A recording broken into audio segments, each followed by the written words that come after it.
buat itu mengkritisi tentang DPZ ini, Pak. Jadi waktu rame-rame dulu itu, kapan ya, 2 tahun yang lalu itu Pak Rudi kan salah satu tuh yang kayaknya apa namanya frontal juga gitu terhadap channel ini. Nah, kira-kira sekarang Pak Rudi muncul di sini nih, apa yang terjadi Pak? Bisa dijelaskan Pak? Oke, silakan Pak Rudi. Itu kejebak Pak, dijebak Pak Putih Pak. Nakal juga nih Pak Putih. Bercanda.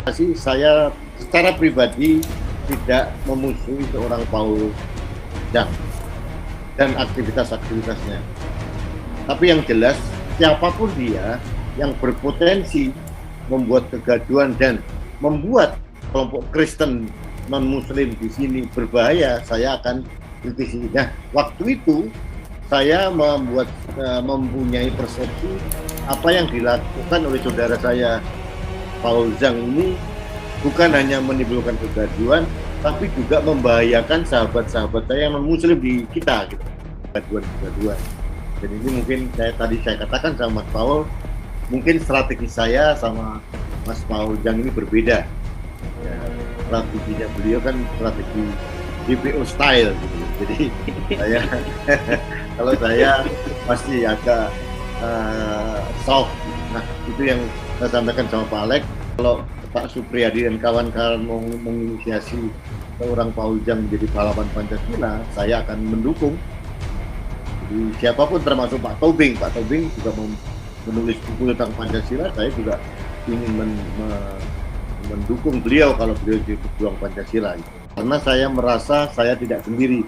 Saya masih mempunyai seorang Paul Zhang, saya masih mempunyai seorang Pak Tobing atau Denny Siregar atau mungkin yang lain-lain, sehingga kami merasa saya bisa untuk menjaga Indonesia dari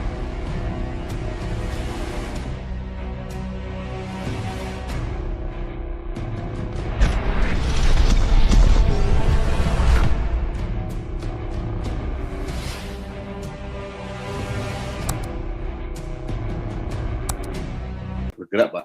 Itu aja Pak Paul, terima kasih. Ya, lanjut ini Pak Bom, silakan Pak Bom. Mana nih Pak Bom tadi minta bicara. Pak Bom. Ya, salam saudaraku. Halo Pak Bom. Mana nih Pak Bom nih videonya nih. Salam, Nah. salam. Sorry Ya, Pak Pak lagi Bom. gangguan. Mantap. Salam semuanya. Ya Pak Bom. Silakan. Ya, salam saudaraku Pak Paul Zhang. Ya, aku lagi WA itu Pak. Aku dapat dari nomor orang yang paling Bapak sayangi. Aku dapat nomor. Wah, saya banyak sayang sama orang ini. Bingung nanti kalau yang paling disayangi Pokoknya siapa. ada yang paling sayang Pak Paul. ya Makanya udah. aku mau ngomong sebentar aja di WA. Aduh. Iya. Iya, Saya memang setuju, sibuk Pak. sekali, Pak. Memang sibuk Ya, sekali. gini. Ya. Saya senang ya, saya udah bicara sama Pak Pendeta, kita sama-sama hamba Tuhan. Bapak, kalau secara hamba Tuhan, Bapak, saya setuju dengan Bapak punya cara pengajaran ya. Bapak kantor-kantor itu saya setuju ya. Jadi, di luar daripada itu, mungkin secara hamba Tuhan, saya setuju. Selama ini Bapak menyampaikan firman Tuhan, bagi saya mungkin yang lain mengkritik ya. Kalau bagi saya sejalan Pak, apa yang Bapak sampaikan, dan apa yang Bapak sampaikan sampai saya kadang-kadang bilang sama para kadrun, apakah kalian mau seperti Paul Zhang di dunia ini ada 2 orang? Saya bilang gitu Pak ya. Jadi Tadi jangan. Kalau kata Pak Rudi Kamri tadi kan, jangan sampai jadi DPO. Kalau saya ini kan artinya kan harus selalu ada yang pasang badan. Kalau semuanya cari selamat juga nggak bisa. Tapi kalau semuanya DPO semua ya repot. Itu ya. Saya kan masalah keimanan. Masakan yang namanya sorry ya kamera saya untuk di Zoom ada, saya belum tahu style gitu. Jadi saya belum begitu mahir dalam style kamera. Kalau StreamYard yang mungkin saya sudah bikin. Jadi saya hanya mampir Pak, saya kan mau live ini. Saya hanya mampir salam-salam. Itu nomornya Pak atau yang kemarin saya ada ya, Pak Paul? Iya, oke. Oke. Nanti kita kontak ya. Pokoknya ada lah. Saya dapat dari siapa, pasti Pak Paul. Luar biasa. Tuhan Yesus memberkati Pak Pendeta. Shalom dari Pak Bom. Tuhan Yesus Luar memberkati, biasa. Pak. Maju Pak terus. Bom. Ya, maju terus. Saya kira mau nanya sama Mas Rudi Kamri ini karena saya mau live Pak. Nah, Saya mau ini mau sampaikan tentang mereka ini kan haram-haramkan batin. Saya kan baca dalam Kan di dalam 1440 sebelum Masehi itu kan bangsa Israel kan diturunkan kitab imamat itu kan Oh, nah itu nanti deh kalau itu. bangsa. Ya. Kalau itu nanti temanya. Nah, Hari ini tema kita masih Pancasila soalnya. Benar-benar. Iya. Ya, tema ini Pancasila mantap, Pak. Saya maksudnya untuk tema saya nanti sebentar saya mau ini. Jadi terima kasih banyak. Nanti saya masuk lagi. Saya mulai lagi. Jadi saya salam-salam buat teman-teman. Pak Rudi, shalom. Dan semua teman-teman berkati. Shalom Maranatha. Di sini shalomnya apa, Pak? Salamnya, Pak Paul. Maksudnya Ya, shalom boleh, mau Om Swastiastu boleh. Oh, boleh. Oh ya. Ayu boleh. Salam Pancasila juga boleh. Salam Pancasila boleh. Salam Pancasila. Pausang. Kita boleh bilang salam Pancasila juga boleh di sini ya. Kalau bilang merdeka nggak boleh ya. Merdeka berarti Anda belum merdeka kalau bilang merdeka. Kemarin Pak Taufik marah juga tuh dibilang merdeka. Ya. Pak Pausang. Salam Pancasila ya. Oke. Berkat berlimpah. Lanjutkan pekerjaan apa yang Bapak lakukan. Saya setuju sebagai hamba Tuhan. Setuju. Tuhan Yesus memberkati. Kalau untuk urusan lain saya nggak tahu, tapi kalau untuk pelayanan saya hormat. Oke. Terima kasih luar biasa. Oke, Pak Paulsa, hormat ya. Shalom. Oke. Saya live ya Pak ya, saya live. Ya. Oke, hormat. Nanti ingat jawab WA saya itu. Oh iya saya. Saya supaya bisa ngobrol. ratusan masuk. Siap. Oke, siap hormat. Shalom. Oke. Thank you Pak Bom. Ini ada Ibu Yuli Papua. Silakan Ibu Yuli. Mana tadi Ibu Yuli? Ini narasumbernya bukan saya ya, Pak Rudi Kamri ya. Jadi Anda jangan nanya sama saya, nanya sama Pak Rudi Kamri. Mana Ibu Yuli tadi? Shalom, selamat malam Pastor. Mana nih videonya nih Ibu Yuli nih, si cantik ini mana nih? Ya, selamat malam. Selamat malam Ibu Yuli. Pak Putih, Pak Rudi Kamri, saya penggemar Bapak. Saya pengen foto Bapak seperti artis. Agak capek banget.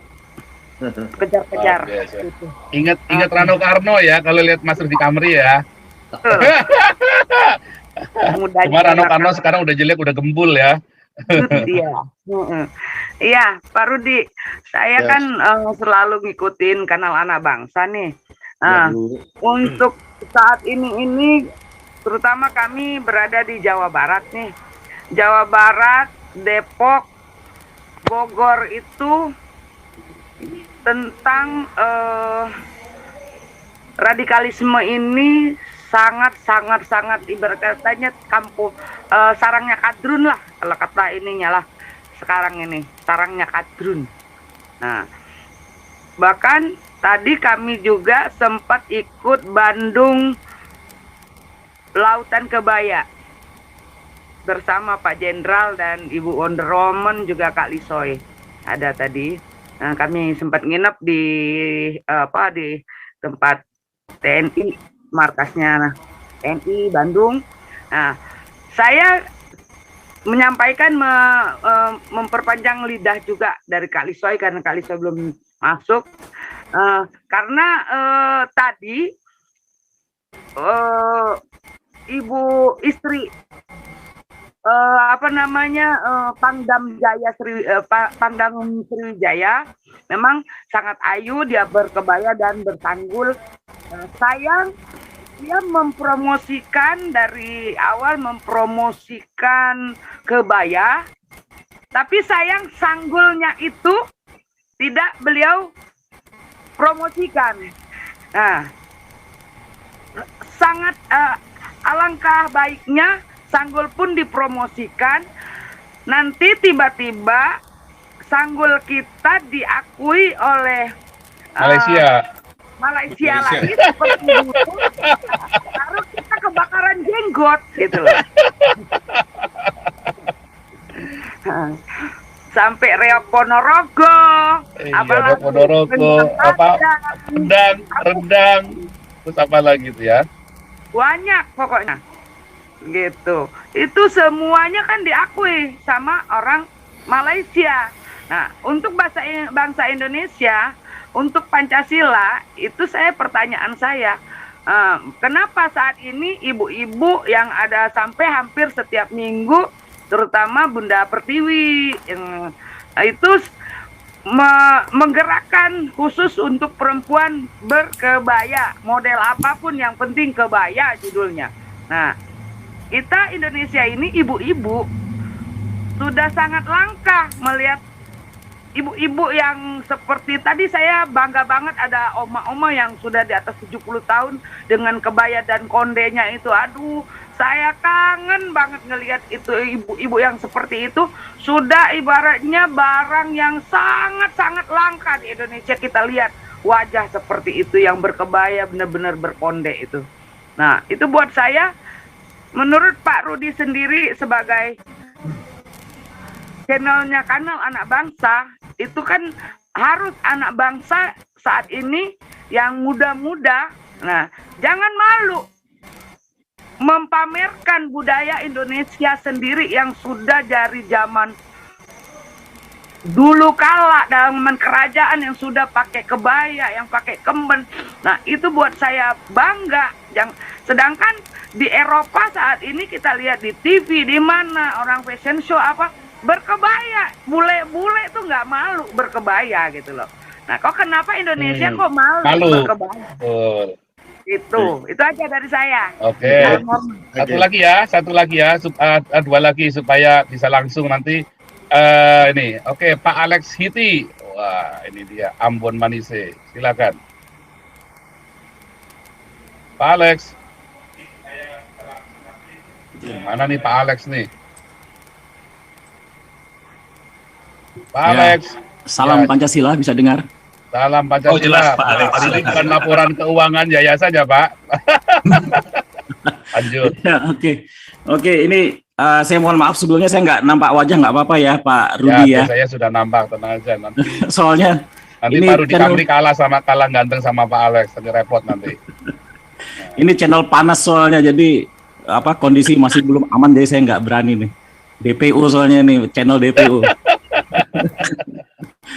Oke, jadi ini Pak Kamri tadi barusan saya selalu saya subscribe Pak Paul, jadi muncul di timeline saya, terus kemudian saya klik, terus saya lihat ada Pak Rudi nih, favorit saya nih. Saya punya idola nih Pak Rudi. Saya salah satu subscribernya Pak Rudi nih Pak. Jadi setiap kali kalau misalnya Pak Rudi mengeluarkan channel mengeluarkan video gitu, saya pasti nonton gitu. Nah, jadi saya sangat paham apa yang ada di dalam hati dan pikirannya Pak Rudi. Nah, cuman agak nakal nih sedikit, nggak apa-apa ya Pak ya, pertanyaannya ya Pak ya. Ya, saya masih ingat salah satu video yang Pak Rudi pernah buat itu mengkritisi tentang DPZ ini Pak. Waktu rame-rame dulu itu, kapan ya, 2 tahun yang lalu itu Pak Rudi kan salah satu tuh yang kayaknya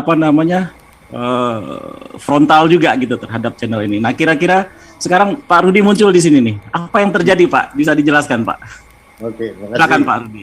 Itu kejebak Pak, dijebak Pak Pute Pak. Nakal juga nih Pak Pute. Oke, Pak, kita sama-sama ya Pak. Satu lagi nih Pak Supriyadi nih, satu lagi nih supaya seru nih. Jadi kalian jawabnya. Pak Supriyadi silakan, lakone.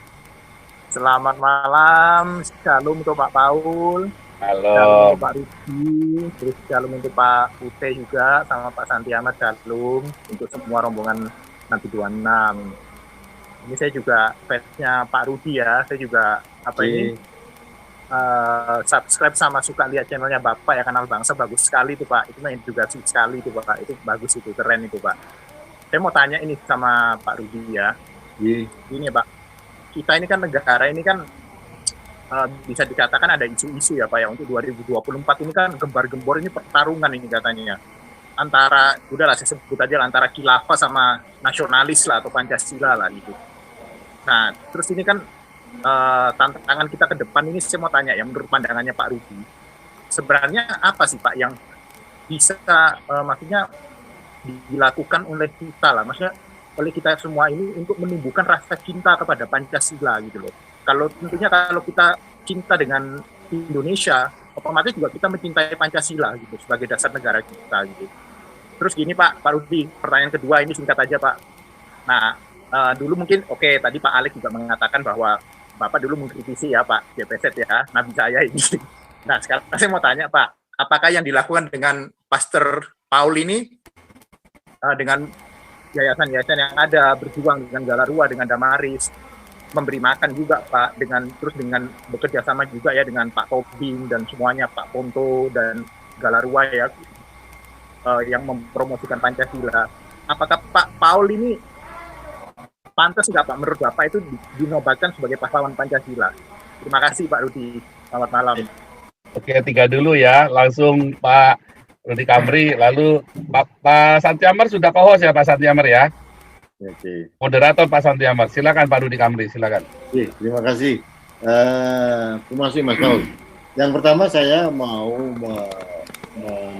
mengomentari atau merespon yang Ibu dari Papua tadi. Ibu siapa Mas Paul? Bu Yulia. Bu Yulia, Bu Dian, terima kasih. Ibu di Bandung ya katanya. Ibu, satu kehormatan saya bisa ketemu dengan Ibu. Yang jelas begini Ibu, kebetulan juga saya ini salah satu penasehat di Kebaya Foundation dan Hari Kebaya Nasional. Nah, sekarang ini kami dari beberapa komunitas berkebaya itu sedang menginisiasi atau mendorong pemerintah Presiden Jokowi untuk menetapkan HKN, Hari Kebaya Nasional. Nah, senyampang dengan gerakan itu, kita juga akan mendorong supaya kebaya diakui oleh UNESCO. Makanya ada gerakan kebaya Goes to UNESCO. Nah, kebetulan saya penasihat di situ, saya terlibat. Jadi kegiatan di sini memang kita sedang roadshow ke beberapa daerah. Kemarin ke Jawa Timur, ke Jawa Tengah, kemudian ke rencana ke Bali, Manado dan sebagainya untuk menginisiasi pemakaian kebaya. Karena apa? Karena kenapa menurut saya aktif di situ? Karena menurut saya kebaya itu adalah produk budaya dan ini merupakan salah satu cara kita menangkal Arabisme yang sedang berkembang di negeri ini. Jangan sampai kita kehilangan budaya berbusana kita sendiri, sehingga ini yang agak memprihatinkan kami. Saya tidak anti orang berjilbab, tapi fenomena yang terjadi akhir-akhir ini memang agak, menurut saya agak di luar harapan saya. Artinya begini, tahun 80-90 dari 10 perempuan mungkin hanya 1 yang berjilbab. Sekarang dari 10 perempuan hanya 1 yang tidak berjilbab. Jadi gerakan jilbabisasi ini sangat luar biasa banyak. Ini sebetulnya bukan sekedar gerakan agama atau apa, tapi juga gerakan industri kebaya industri hijab yang mereka sedang galakkan melalui sponsor kepada ustadz dan ustadzah ini.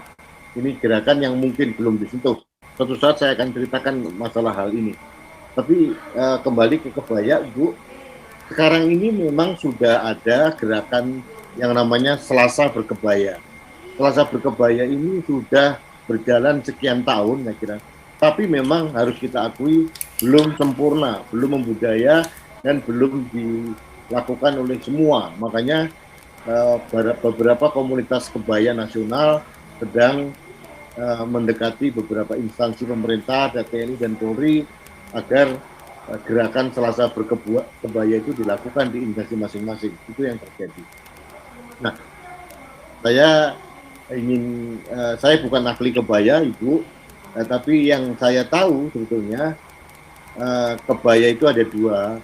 Kebaya yang merupakan adi busana itu memang harus ada pakem, termasuk sanggul dan sebagainya. Yang kedua adalah kebaya sebagai pakaian sehari-hari. Nah, kebaya sebagai adi busana itu memang harus sesuai dengan pakem lokal. Pakem Jogja berbeda, pakem Solo berbeda, mungkin di Palembang juga ada, di luar Jawa yang lain juga ada. Ini ada pakemnya masing-masing itu kalau kita tempatkan busana sebagai adi busana. Tapi di sisi lain kita juga menggerakkan yang namanya kebaya untuk busana sehari-hari. Nah, ini agak longgar, termasuk hairdo-nya. Tata rambut pun agak longgar, bisa bersanggul, bisa tidak, dan juga bisa juga bawahnya pakai kain atau mungkin pakai celana. Tapi intinya busana kebaya ini kita sosialisasikan supaya tidak mendapatkan resistensi dari generasi muda. Kebaya itu menjadi semacam fashion yang diminati, yang bisa dipakai oleh generasi muda. Jadi ini gerakan dari atau strategi kita supaya kebaya minimal menjadi ditempatkan kembali menjadi busana nasional kita, tidak tertelan oleh gerakan jilbabisasi yang luar biasa marak sekarang ini. Itu jawaban dari Ibu Yulia. Nah, ini yang kedua saya jawab dari Pak, maaf tadi Pak siapa ya, Pak Ikut Riyadi, Pak satu lagi, Alex Hiti. Alex, Pak Alex. Ini pertanyaannya menarik ini. Saya klarifikasi, saya secara pribadi tidak memusuhi seorang Paul Zhang dan aktivitas-aktivitasnya. Tapi yang jelas, siapapun dia yang berpotensi membuat kegaduhan dan membuat kelompok Kristen non-Muslim di sini berbahaya, saya akan kritisi. Nah, waktu itu saya mempunyai persepsi apa yang dilakukan oleh saudara saya Paul Zhang ini bukan hanya menimbulkan kegaduhan, tapi juga membahayakan sahabat-sahabat saya yang non-Muslim di kita, gitu. Sehingga itu menggerakkan teman-teman dalam radikalis untuk memusuhi teman-teman Kristen. Itu yang saya cegah sebetulnya. Nah, ini artinya saya perlu saya sampaikan bahwa siapapun, bukan hanya Mas Paul, kalau itu menimbulkan ancaman serius kepada teman-teman saya yang non-Muslim, terutama Kristen dan Katolik yang ada di sini, saya juga akan mengkritisi. Artinya secara pribadi saya tidak mempunyai masalah, dan saya mengapresiasi apa yang dilakukan oleh Mas Paul dan kawan-kawan sebagai pejuang kemanusiaan, dan ini saya hargai. Jadi jangankan seorang Yosef Paul Zhang, Presiden Jokowi aja saya kritisi kok. Tapi bukan berarti saya membenci Pak Jokowi. Tapi saya hanya mengingatkan, kalau ada polisi-polisi atau keputusan presiden yang saya anggap tidak menguntungkan rakyat atau merugikan rakyat, pasti akan saya kritisi. Mungkin Ibu, Bapak masih ingat waktu rencana presiden mau menerapkan vaksin berbayar. Saya yang bersuara keras waktu itu dan kawan-kawan, akhirnya dibatalkan. Apakah berarti saya membenci seorang Jokowi? Tidak, saya mendukung. Jadi analogi ini sama pada saat saya mengkritisi seorang Yosef Paul Zhang. Malah kalau boleh jujur ini, saya waktu itu berniat untuk mencari Yosef Paul Zhang untuk wawancara, kemudian bisa berdialog, tapi mungkin kesempatan ini tidak ada. Saya alhamdulillah hari ini bisa bertemu. Nanti saya izin melalui Pak Putih minta nomor WA-nya beliau sehingga bisa saya komunikasi, berdialog ya Pak Paul ya. Ya, dengan senang hati Pak. Ya, artinya saya pun Ibu, Bapak, Pak Alex maupun Pak Supriyadi, pertanyaan saya pun juga siap untuk dikritisi oleh siapapun lah. Artinya saya mempunyai pertimbangan dan Pak Paul punya pertimbangan. Intinya yang saya lakukan, dan saya juga yakin seorang Paul Zhang juga melakukan hal sama, artinya bagaimana kita menjaga Indonesia. Contohnya, kenapa saya mengkritisi seorang Rizik Syihab, Munarman, atau Roy Suryo, atau karena menciptakan kegaduhan yang tidak perlu. Saya juga mengkritisi bagaimana kalau ada penistaan agama Islam begitu cepat, tapi yang non-Islam kok lambat, itu saya suarakan. Kalau Bapak Ibu melihat dalam video saya suarakan terus. Yang jelas saya ingin menjaga Indonesia. Jangan sampai energi kita habis untuk menetralisasi kegaduhan-kegaduhan. Dan ini mungkin saya katakan sama Mas Paul, mungkin strategi saya sama Mas Paul Zhang ini berbeda. Ya, strateginya beliau kan strategi DPO style gitu loh. Jadi kalau saya masih agak soft gitu. Nah, itu yang saya sampaikan sama Pak Alex. Sekali lagi, masih berani juga bahwa saya secara pribadi tidak ada masalah. Saya merasa terhormat masuk dalam channelnya Pak Paul Zhang, dan saya berharap akan terus berdialog dengan Pak Paul Zhang. Ini yang saya harapkan. Nah, yang terakhir tadi harapan dari Pak Supriyadi, apakah Pak Paujang layak untuk dinobatkan sebagai pejuang Pancasila atau pahlawan Pancasila? Menurut saya setuju sekali. Banyak sekali kelompok-kelompok atau orang-orang individu yang layak ditakdirkan seperti itu. Karena masyarakat juga mempunyai kriteria tersendiri. Jangan sampai gelar pahlawan itu hanya monopoli pemerintah yang kadang-kadang bias gitu. Jadi kalau Pak Supriyadi dan kawan-kawan mau menginisiasi seorang Paujang menjadi pahlawan Pancasila, saya akan mendukung. Jadi siapapun termasuk Pak Tobing juga menulis buku tentang Pancasila, saya juga ingin mendukung beliau kalau beliau jadi pejuang Pancasila. Termasuk Pak Supriyadi lah yang terus mengembar-gemborkan keberagaman dan menjaga kebinekaan Pancasila. Ya, saya kira harus kita suarakan dan kita dukung sepenuhnya. Dan satu lagi yang terakhir dari Pak Supriyadi, bagaimana kita harus bersikap sebagai agar Pancasila itu menjadi roh atau menjadi spirit dalam kehidupan sehari-hari. Memang sebetulnya kita bisa mulai dari diri sendiri dan lingkungan terkecil kita gitu. Kalau saya berharap kalau semua kita melakukan hal yang sama, itu dampaknya akan semakin besar, apalagi diinisiasi oleh komunitas-komunitas seperti yang Pak Paul punya dan sebagainya. Saya pun juga melakukan hal yang sama. Saya kira gerakan Pancasila itu akan menjadi gerakan yang masif. Saya masih optimis Bapak Ibu sekalian bahwa Pancasila itu bisa menjadi benteng kita untuk melawan kelompok-kelompok kadruniyah dan sebangsanya itu. Saya kira saya masih optimis dan selama ini diridhoi oleh Tuhan, saya tetap bergerak dan karena saya merasa saya tidak sendiri. Saya masih mempunyai seorang Paujang, saya masih mempunyai seorang Pak Tobing atau Denny Siregar atau mungkin yang lain-lain, sehingga kami merasa saya bisa untuk menjaga Indonesia dari angle-angle yang berbeda-beda. Saya kira itu Pak Paul, terima kasih. Luar biasa.